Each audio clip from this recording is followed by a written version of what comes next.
Business Day writer Mudiwa Gavaza joins us now for more on this story. Very good evening to you, Mudiwa. Thanks very much for your time. After nearly 20 years, finally, a settlement. Yes, this brings to an end probably one of the longest, corporate legal dramas that South Africa has witnessed. Probably a proper David versus Goliath type of saga and tale. And I think everyone, I'm not saying anything revolutionary to say we all want to know how much that settlement is for. We would all want to know. Do you think it'll be anywhere near what Nkosana Makate asked for? Well, we almost have to play a game of, educated guessing because they are the amounts that you had spoken about now. One of the other amounts that had been floated, which is about double the 80 million, is about 185, million rand. That was another number that had been floated. But based on, the estimate of I believe it should be 5 to 7.5% of the revenue that has been made from that please call me amount.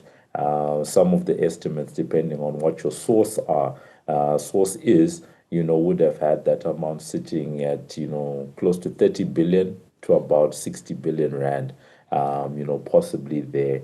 And we do know that at some point, Makate himself did say that the amount that he was looking for was closer to 10 billion rand, rather 9.7 billion, so about 10 billion rand.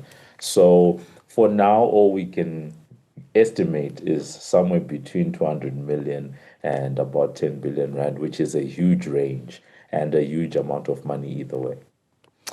Someone posted something that Nkosana Makate said, that it is truly a miracle. With all the resources they have, I have fought them with a slingshot and faith.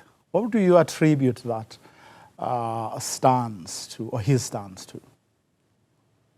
Of course, you can imagine that a battle like this takes a lot of resources, and in many cases, a lot of people in Makate's position would have likely given up. We have seen many cases, not where it pertains to intellectual property or the invention like what we're talking about, but rather individuals that take on large enterprises. In many cases where we see people winning such things, you tend to have lots of people banding together, action that takes on maybe hundreds, if not thousands, of different people all banding together for one case.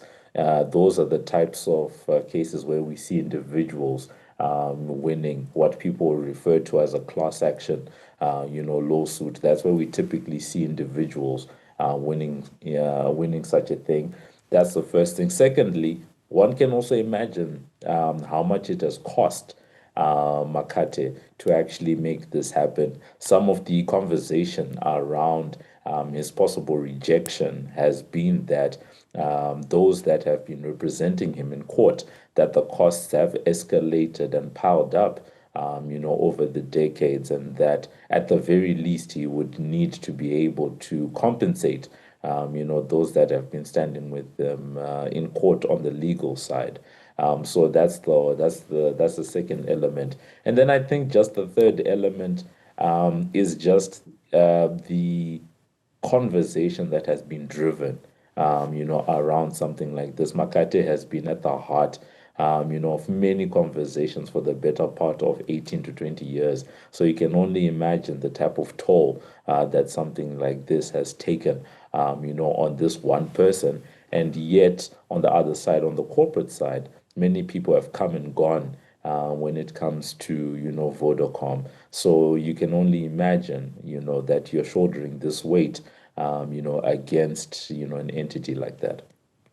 But I mean, it is also. I mean, it's quite an. Obviously, we don't know the figures here, and when they are finally revealed, we don't know whether we'll be shocked or surprised, or But it does somewhat sort of inspire. It does restore people's faith, and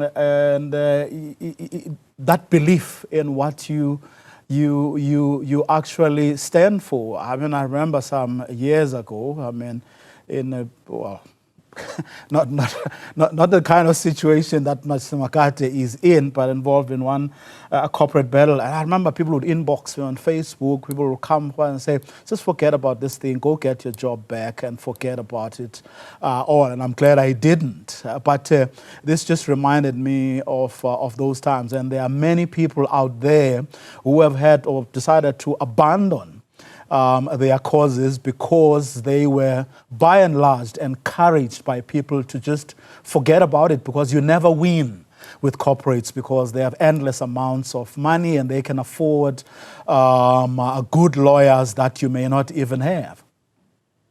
Yeah, it is indeed, probably quite inspiring for a lot of people, from that point of view. And going forward, it's going to be a big case study that people will be looking at. It's a case study that people have been looking at already for all of these years. And we've seen people changing tact and strategy on a number of different points. A number of corporates in South Africa have, changed their, approaches when it comes to, contracts and that type of thing, to almost make sure that the type of work that you do within the confines of your employment, to say that whatever's there attributed to the company, you have that particular aspect.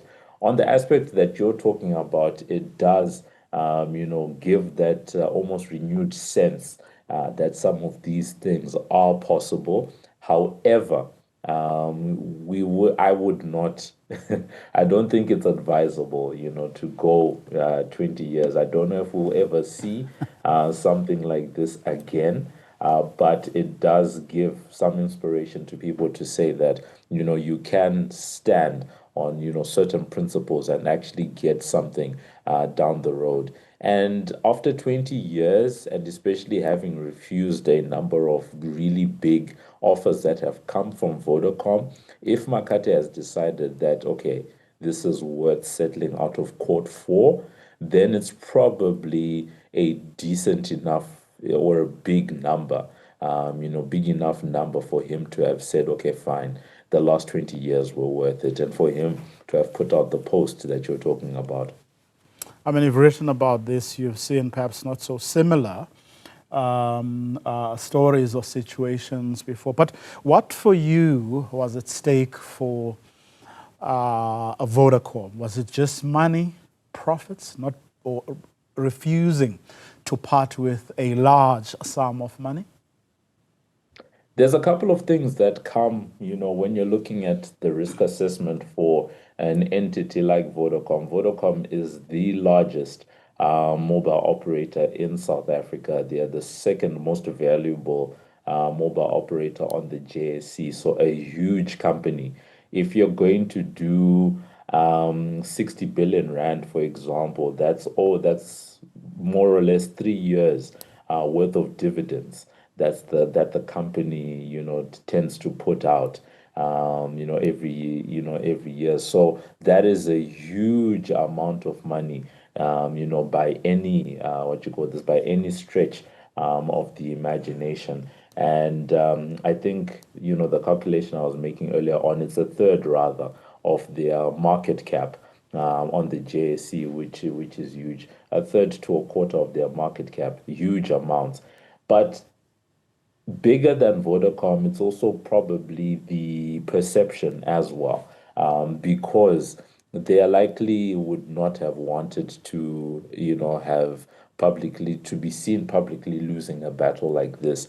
So, an out of court settlement is probably the best way that something like this could have happened. However, the final judgment comes when those numbers are revealed, and I'm sure that when those interim results statements come out, a lot of people will be combing through those numbers to really get a sense of what the amount was.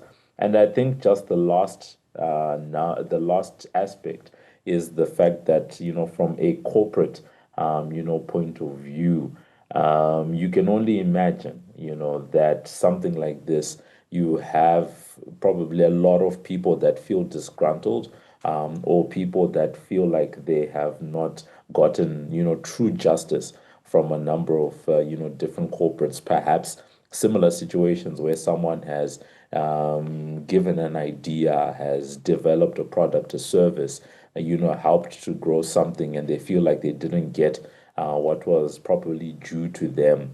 If a case like this, is won all out in court, and you get, a proper loss, for the corporate, who knows what type of floodgates that could potentially, open. So I would say those are some of probably the things that had been, at stake, for something like this. And then I think just lastly, there's also just that, how does something like this reflect, on management, especially from an investor point of view? Because, when you're taking care of shareholder funds, you almost are a custodian, and you've got this base of people, sitting there and saying, listen, we understand there's a case, but we need to minimize this as much as possible. So I would say those are probably the different dynamics and levels, of things that are,